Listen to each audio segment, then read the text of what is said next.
yang beriman kepada hari akhirat, yang mendirikan salat, yang mengeluarkan zakat, dan tidak takut kecuali kepada Allah. Hanya itulah orang yang dikatakan sebagai orang yang memakmurkan masjid.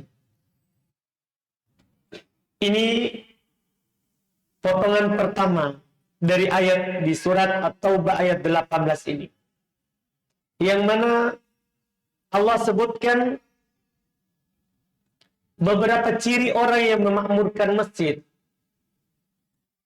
Pertama, yang beriman kepada Allah. Ketika seorang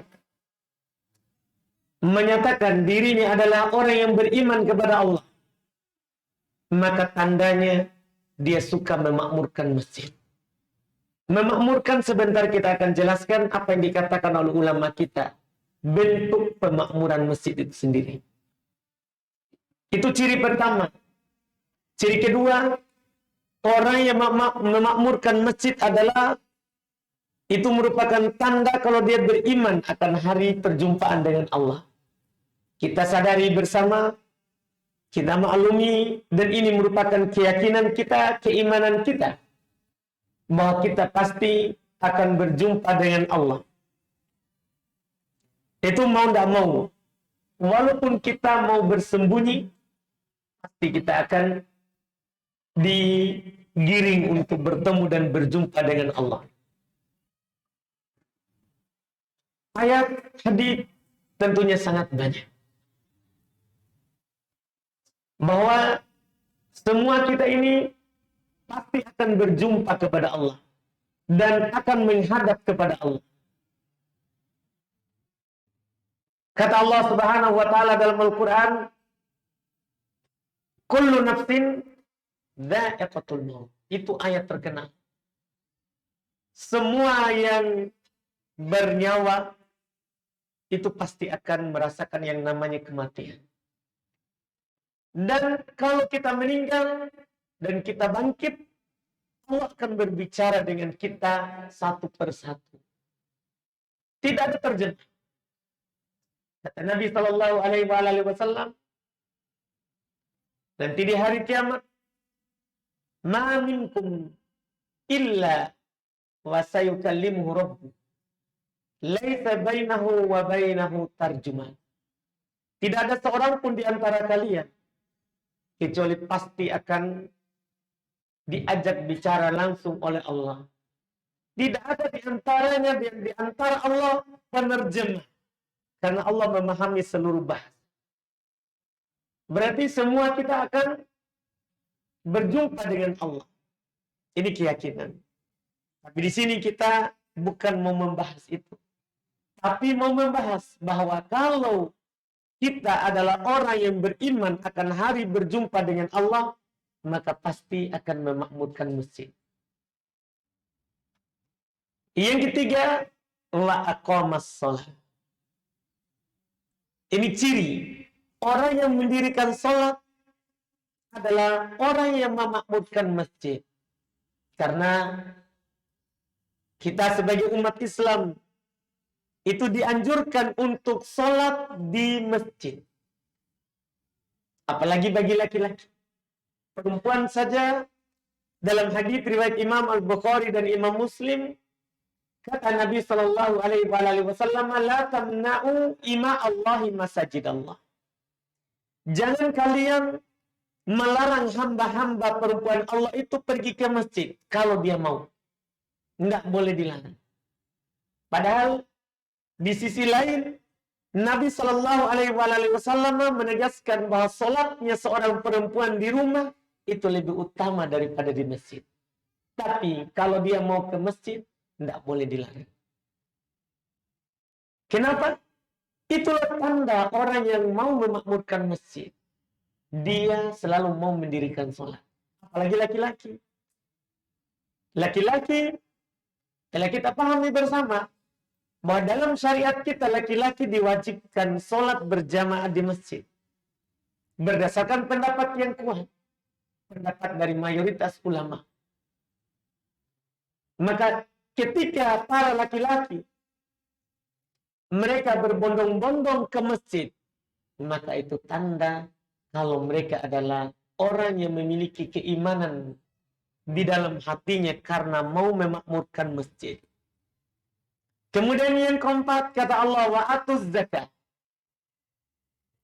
Orang yang memakmurkan masjid itu adalah orang yang mengeluarkan zakat. Apa hubungannya zakat dengan memakmurkan masjid? Kita pahami bersama bahwa tentunya ya di dalam syariat Islam itu kita dianjurkan untuk bertahawun di atas albir wa taqwa. Di atas kebaikan dan ketakwaan. Tidak mungkin ada masjid kalau tidak ada zakat dan sedekah. Apakah dari pemilik harta atau orang yang dititipkan dan diberikan kepadanya harta? Ketika ada orang miskin, dikeluarkan oleh seorang yang kaya zakat, maka kadang muncul dalam hatinya untuk menyumbang ke masjid. Rezeki yang Allah Subhanahu wa taala titipkan kepadanya. Itu yang keempat. Yang kelima, walam yakhsha illallah.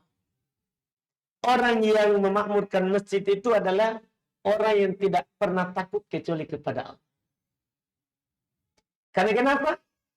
Kalau orang tidak ada rasa takutnya kepada Allah, tidak mungkin masuk masjid. Tidak mungkin masuk masjid. Orang kalau sombong dan takabur, tidak mungkin masuk masjid. Ini pernyataan dari Allah Subhanahu wa taala. Kemudian Allah jelaskan keutamaan yang memakmurkan masjid di ujung ayat. Fa'asa ulaika ayyakunu minal muhtadin. Maka semoga mereka itu adalah termasuk orang-orang yang diberi petunjuk. Ini penutup yang sangat bagus, indah dari Allah Subhanahu wa taala. Bahwa orang yang memakmurkan masjid itulah orang yang mendapatkan petunjuk dari Allah. Dan para ulama kita menjelaskan imaratul masjid ala nau'ain. Memakmurkan masjid itu dengan dua cara. Kalau kita tidak mampu cara pertama, maka tempuh cara kedua. Supaya kebaikan ini tidak diharamkan kepada kita semuanya. Kata para ulama yang pertama, imaratun hissiyah. Bil bina wa tarmin wa tanzir. Ada namanya memakmurkan masjid secara hissi, secara nyata yang bisa dilihat. Bentuknya gimana itu? Kata para ulama, bil bina, dengan membangunnya. Siapa yang membangun masjid, maka dia adalah orang yang memakmurkan masjid. Masuk di ayat tadi, orang yang mendapat petunjuk dari Allah. Tidak mungkin bangun masjid kalau tidak punya petunjuk dari Allah. Karena ini mengeluarkan harta tanpa imbalan. Mudah bagi kita untuk belanjakan harta kalau ada imbalannya. Secara nyata dalam kehidupan dunia. Tapi mengeluarkan harta tanpa imbalan yang nyata, yang langsung dikasih ke kita, yang bisa langsung dilihat, itu berat. Berat hal tersebut. Maka siapa yang membangun masjid itu berarti tanda kalau dia muhtadi. Orang yang dapat petunjuk dari Allah. Orang yang mendapatkan petunjuk dari Allah. Wa tarmim, demikian pula memperindahnya. Wa tamdid, dan membersihkannya. Itu namanya memakmurkan masjid secara hissi.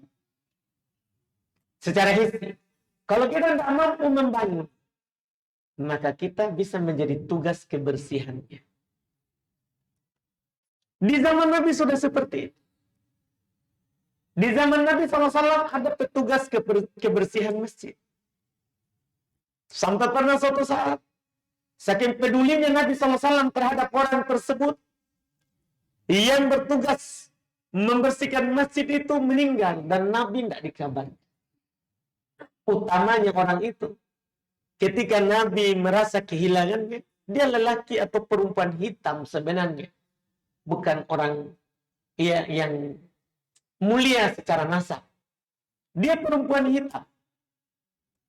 Di satu riwayat dikatakan laki-laki hitam. Karena yakumul masjid. Dia adalah bertugas membersihkan masjid. Famata, dia meninggal. Dikatakan dalam riwayat meninggal di malam hari. Karena dulu para sahabat kalau ada yang meninggal mereka segera penyelenggaraan jenazahnya. Maka mereka berkuburkan di malam hari. Nabi SAW kehilangan dia karena biasa dilihat. Maka Nabi bertanya kepada para sahabat, mana dia? Kata mereka, meninggal dan kami sudah kubur. Kata Nabi kepadanya, ini bentuk kepeduliannya, menunjukkan utamanya itu orang membersihkan masjid. Kata Nabi, afala kuntum adzantumuni? Kenapa kalian tidak kasih tahu saya? Ini kepedulian namanya. Menunjukkan utama, banyak orang meninggal.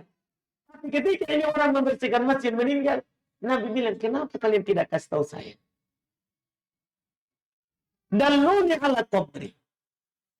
Tunjukkan saya mana kuburannya. Mana kuburnya itu orang. Maka para sahabat menunjukkan kepadanya. Fa'ata qabroha fasalla alaiha.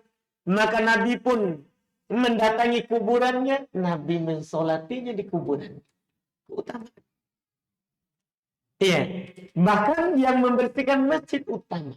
Karena itu termasuk orang yang memakmurkan masjid. Berarti dia orang beriman kepada Allah. Orang yang beriman kepada hari akhirat. Itu tanda. Karena ini termasuk bentuk memakmurkan masjid yang pertama. Kemudian kata para ulama, wa imaratun ma'nawiyah. Ada namanya memakmurkan masjid secara makna. Dia tidak langsung membangun masjid. Tidak langsung membersihkan masjid. Tidak dilihat. Iya. Tapi dengan apa? Bis-solati, wad-dikri, wa qiraatil Qur'ani, wa halaqatil ilmi. Dengan sholat di dalamnya. Kalau ada orang sholat, datang sholat di masjid, berarti dia sudah memakmurkan masjid. Masuk di ayat. Fa'ulaika fa'asa ulaika an yakunu minal muhtadin. Maka mereka itu adalah termasuk orang mendapatkan hidayah. Karena untuk masuk sholat di masjid, sekali lagi butuh hidayah. Butuh petunjuk dari Allah. Banyak orang bertetangga dengan masjid rumahnya, tapi kalau tidak ada hidayah, tidak mungkin masuk masjid. Tidak mungkin. Tapi ada orang jauh rumahnya dari masjid, tapi dia berusaha untuk mendatangi masjid. Kenapa? Ciri kalau dia beriman kepada Allah dan hari akhirat.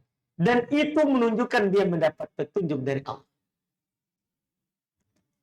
Ini yang pertama dengan sholat. Wadzikri, dengan berzikir di dalam. Kalau ada orang masuk masjid, dengan melihat masjid dia mengingat Allah, karena dia masuk di rumah Allah. Dia beristighfar, dia bertahmid, bertakbir, bertahlil. Itu sudah dinamakan memakmurkan masjid. Berarti dia adalah orang memakmurkan masjid. Kemudian wa qiraatil Qur'an, dengan membaca Quran di dalamnya. Itu termasuk memakmurkan masjid. Yang terakhir kata para ulama, wa halaqatil ilmi, dengan membuat majelis ilmu. Siapa yang membuat majelis ilmu di dalam masjidnya, maka dia telah memakmurkan masjid. Ini yang para ulama kita sebutkan sebagai bentuk pemakmuran terhadap masjid. Makanya di banyak hadis Nabi sangat menganjurkan hal-hal seperti yang disebutkan tadi. Misalnya masalah sholat. Nabi sebutkan. Sholatul rajul fil jama'ah tud'af ala sholatihi fi baitihi wa fi suqihi. Khamsan wa ishrina bi'fa. Sholatnya seorang lelaki di jamaah, yaitu sholatnya secara berjamaah. Itu dilipat gandakan pahalanya. Dibandingkan dengan dia sholat sendiri di rumahnya dan sholat sendiri di pasarnya, di tokonya. Berapa bedanya? kata Nabi, khumsan wa ishrina di'fa. Perbedaan pahalanya itu 25 kali lipat dibandingkan kita sholat di rumah. Berarti ini secara tidak langsung anjuran untuk memakmurkan masjid dengan sholat di dalam. Terus kata Nabi, wa dzalika annahu idza tawadda'a fa ahsanal wudu'. Tsumma kharaja ilal masjid la yukhrijuhu ila shalah. Demikian itu kenapa bisa lebih banyak pahalanya? Kenapa orang sholat di masjid, di samping dia memakmurkan masjid, maka dia lebih banyak pahalanya? Kata Nabi demikian itu kalau dia berwudu, kemudian sempurnakan wudunya, kemudian keluar ke masjid. Dia tidak ke masjid kecuali karena mau sholat. Itu niatnya. Lam yaktu khutbatan illa rufi'at biha darajah. Tidaklah dia melangkah satu langkah kecuali diangkat untuknya satu derajat. Satu langkah, satu derajat. Makanya dalam hadits lain kata Nabi SAW, "A'adhamu an-nas ajran fis salati ab'aduhum mamsha." Orang yang paling besar pahalanya dalam salat itu adalah orang paling jauh rumahnya. Karena pasti kalau jauh rumahnya berarti panjang, banyak langkahnya. Karena satu langkah, satu derajat yang ditinggikan. Wa hutta anhu biha khati'ah. Dan digugurkan untuknya satu kesalahan. Jadi satu langkah itu, satu derajat diangkat, satu kesalahan digugurkan. Makanya dia lebih utama daripada kita di rumah. Dan juga nanti ditambah lagi kalau dia tunggu. Dia ke masjid, sholatnya ternyata masih harus dia tunggu. Dia tidak pulang. Dia menunggu sholat. Kata Nabi, fa'idha sholat. Kalau dia sudah sholat, lam tazal al-malaikatu tusalli alaih. Maka terus, kalau dia sudah sholat, kemudian menanti. Maka terus malaikat bersolawat mendoakannya. Madama fi musolla, selama dia berada di musolla, tempat sholat. Bagaimana tidak utama? Malaikat selalu mendoakan. Doanya malaikat, makhluk tidak pernah berdosa. Dijamin, dikabulkan oleh Allah. Ditambah lagi, kata Nabi Sallallahu Alaihi Wasallam bacaan doanya Allahumma salli alaihi, Allahumma rahamhu. Ini isi doanya malaikat. Ya Allah, salatlah atas orang itu. Ya Allah, rahmatilah dia. Ini doanya. Sampai kapan? Sampai kembali. Sampai dia pulang ke rumah. Ditambah lagi, kalau dia ke sana, ya, memang dia ke sana memang mau ke masjid untuk beribadah kepada Allah. Setiap dia pergi disiapkan untuknya surga. Karena ini memakmurkan masjid. Disiapkan surga oleh Allah. Kata Nabi SAW, man goda ilal masjidi awroh, Allahu lahu nuzulahu minal jannah. Kullama goda awroh. Siapa yang pergi ke masjid, apakah di pagi hari atau di sore hari, kapan saja dia pergi ke masjid, maka Allah siapkan untuknya tempat tinggal di surga setiap dia pergi. Kenapa ini yang paling utama? Lebih utama ke masjid daripada kita di rumah. Karena setiap kita pergi, disiapkan tempat tinggal kita di surga setiap kali kita pergi. Karena ini ciri keimanan. Lambang kalau orang itu adalah orang yang beriman kepada Allah dan hari akhirat. Makanya adanya tempat ibadah ini adalah kesempatan untuk kita semua memanen pahala dari Allah. Iya. Ini adalah waktu yang harus kita gunakan untuk mensyukurinya dengan cara menggunakan nikmat itu, memanfaatkannya. Karena bisa saja suatu saat kadang kita mau sholat di masjid, kita mau datang ke masjid, tapi kita sudah tidak bisa mendatangi. Kita sudah tidak bisa melangkahkan kaki kita ke masjid. Karena nikmat kesehatan, nikmat kesempatan, itu nikmat besar. Bersamaan dengan banyaknya orang yang melalaikannya. Tapi itu nikmat besar.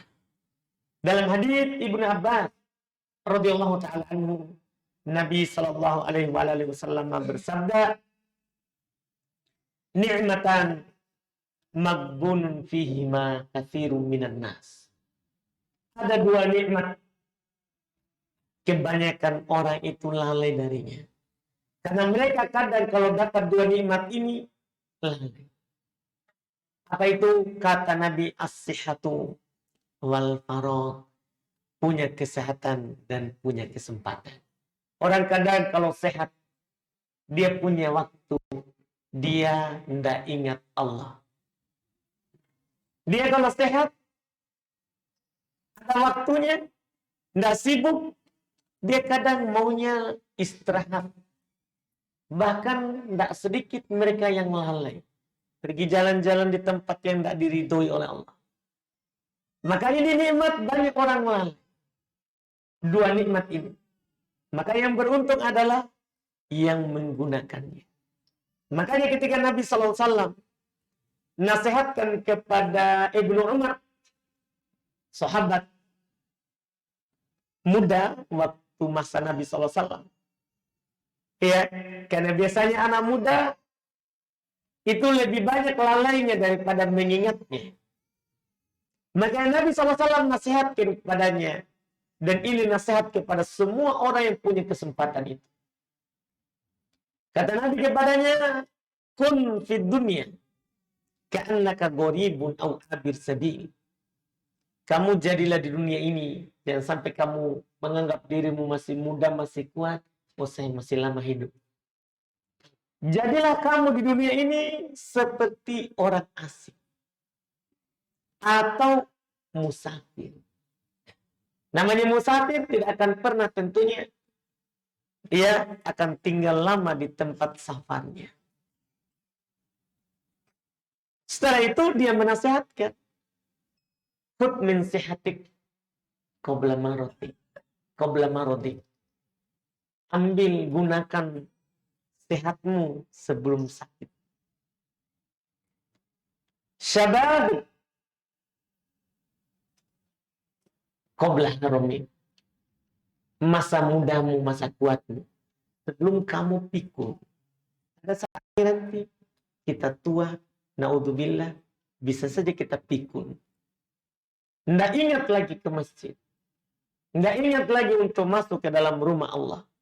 Maka gunakan masa kuatnya untuk mendekatkan diri kepada Allah. Ini katanya, wahayatik qabla mautik, hidupmu sebelum kamu meninggal. Gunakan hidupmu, umurmu sebelum kamu meninggal. Dan ini tentunya yang patut kita semuanya renungkan. Jangan sampai kita lewat nikmat itu baru kita menyesal. Baru kita bilang, ya hasrata, duhai betapa menyesalnya saya terhadap apa yang saya lalaikan. Jangan sampai datang kematian baru kita minta diundur. Baru kita mengatakan, Rabbi laula akhartani ila ajalin qarib. Rabb, seandainya engkau akhirkan saya walaupun sedikit. Jangan sampai begitu kita.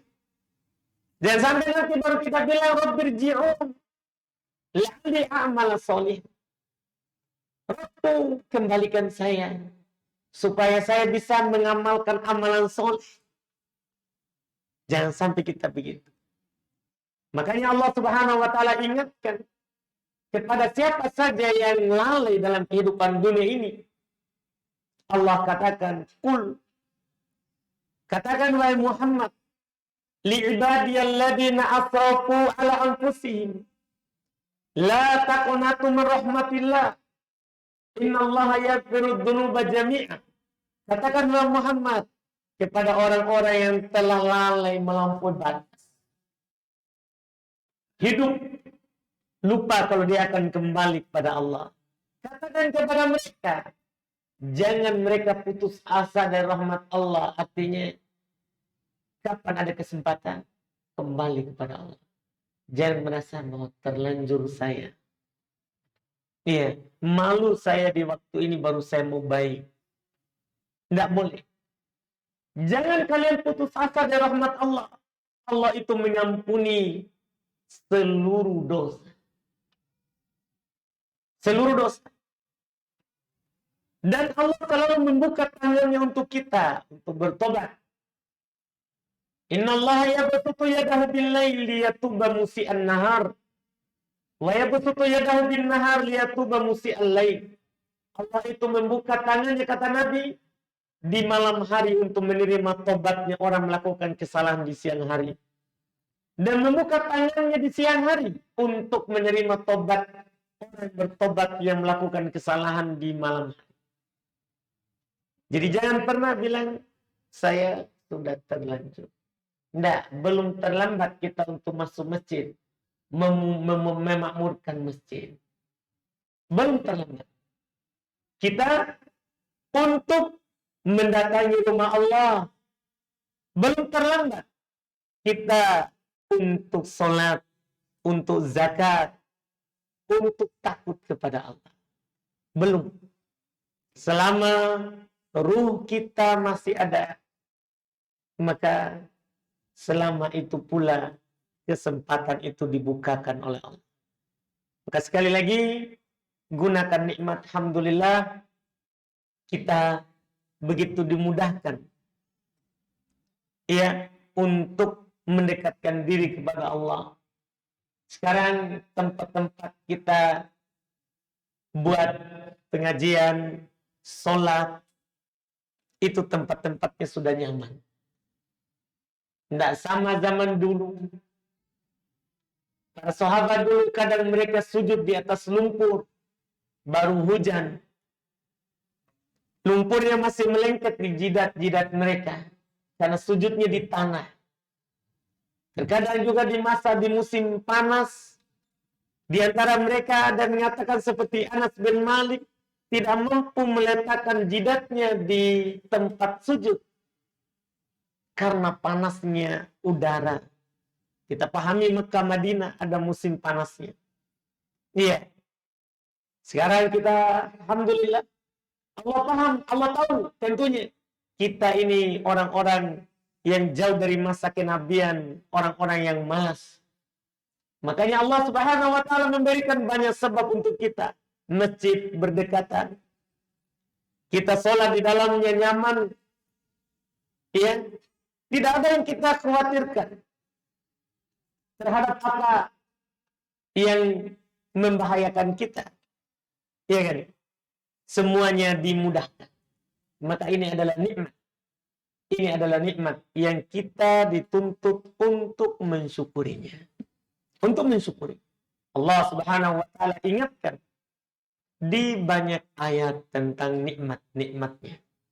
Di antaranya misalnya Allah berfirman, "Wa ma bikum min ni'matin faminallah." Apapun yang kalian dapatkan berupa nikmat itu adalah dari Allah. Hari ini kita bisa masuk masjid, tempat nyaman, tempat yang bagus. Kita sekedar melihat saja sudah sejuk. Itu nikmat dari Allah. Maka satu saja dituntut dari kita. Kita syukuri. Kita mensyukuri. Cara mensyukurinya adalah kita mengakui dalam hati kita ini adalah kebaikan dari Allah. Yang kedua, kita ucapkan dengan lisan kita, alhamdulillah. Binikmatihi tatimmu sholihat, dengan nikmatnya banyak kebaikan terjadi. Setelah itu, tinggal kita mensyukuri dengan lisanul hal.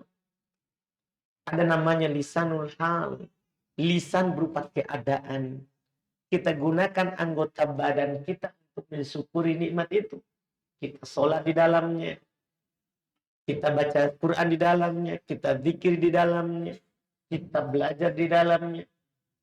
Supaya kita masuk dari golongan yang mensyukuri nikmat Allah Subhanahu wa ta'ala.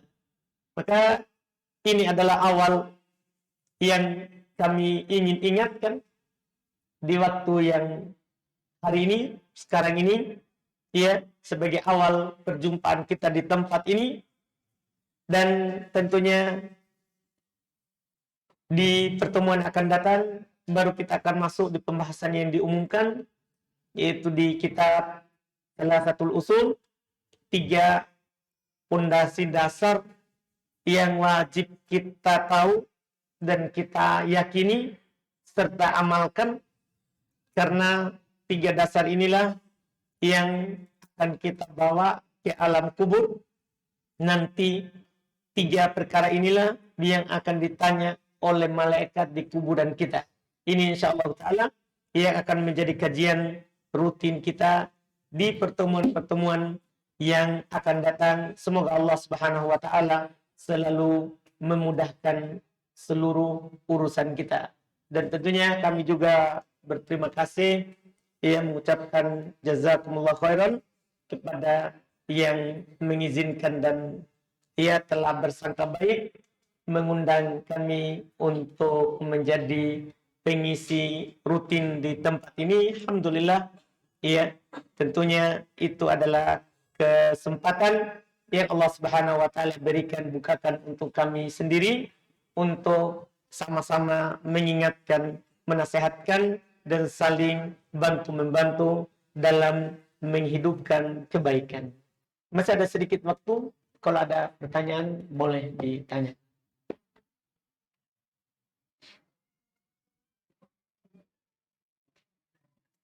Silakan kalau langsung boleh.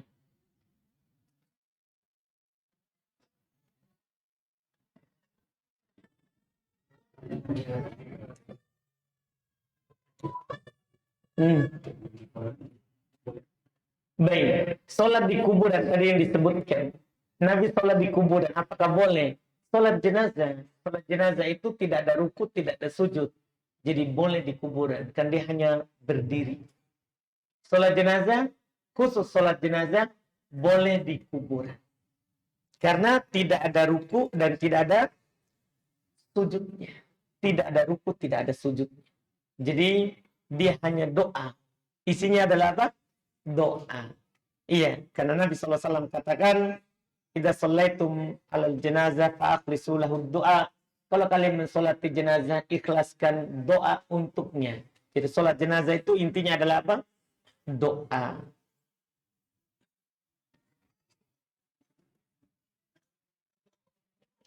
Apa hukum tepuk tangan bagi laki-laki, baik di luar masjid maupun di dalam masjid? Iya, kalau tepuk tangan dalam ibadah enggak boleh. Iya, kalau di luar ibadah, kalau memang dibutuhkan, iya, enggak ada larangannya. Yang dalam ibadah yang dilarang. Karena ibadahnya orang-orang ya dulu adalah hanya bertepuk tangan, orang-orang musyrikin. Hanyalah bertepuk tangan dan bersiul. Kita orang Islam dilarang beribadah dengan cara yang seperti itu.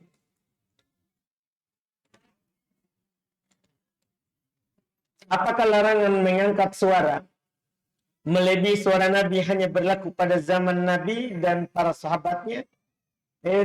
Berlaku di zaman Nabi dan para sahabat, dan berlaku juga setelah.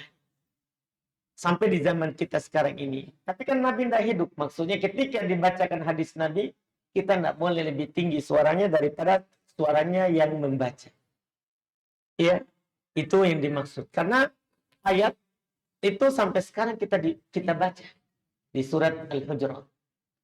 Ya ayyuhalladzina amanu la tarfa'u aswatakum fawqa sautin nabi wa la tajharu lahu bil qawli kajahri ba'dikum. Wahai orang-orang beriman, jangan jaharkan, jangan tinggikan suara kalian di atas suaranya Nabi, seperti kalian berbicara antara sesama kalian.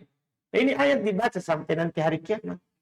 Artinya berlaku umum. Cuman waktu zaman Nabi adalah ketika ada Nabi, saat setelah Nabi meninggal, maka ketika hadis-hadis Nabi itu dibacakan.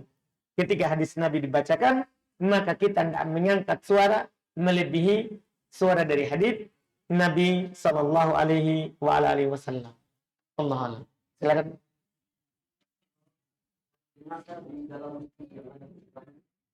Sholat jenazah tidak apa-apa. Itu sholat jenazah itu di kuburan saja boleh. Apalagi di masjid yang ada kuburannya. Tidak ada masalah. Masjid kan dia pakai sholat. Iya. Yang masalah itu adalah sholat. Bukan sholat jenazah. Sholat. Bukan sholat jenazah. Sholat 5 waktu. Itu yang dibicarakan. Kalau kuburannya di kiblat, tidak sah sholatnya. Kalau kuburannya di halaman, sah sholat. Seperti itu. Baik, kita cukupkan. Alhamdulillah, sepertinya sudah masuk waktu. Iya. Semoga bermanfaat. Dan insya Allah ta'ala, kita akan berjumpa lagi nanti di hari yang sama, di malam yang sama. Subhanaka wa bihamdik, asyhadu an la ilaha illa anta, astaghfiruka wa atubu ilaik. Assalamualaikum warahmatullahi wabarakatuh.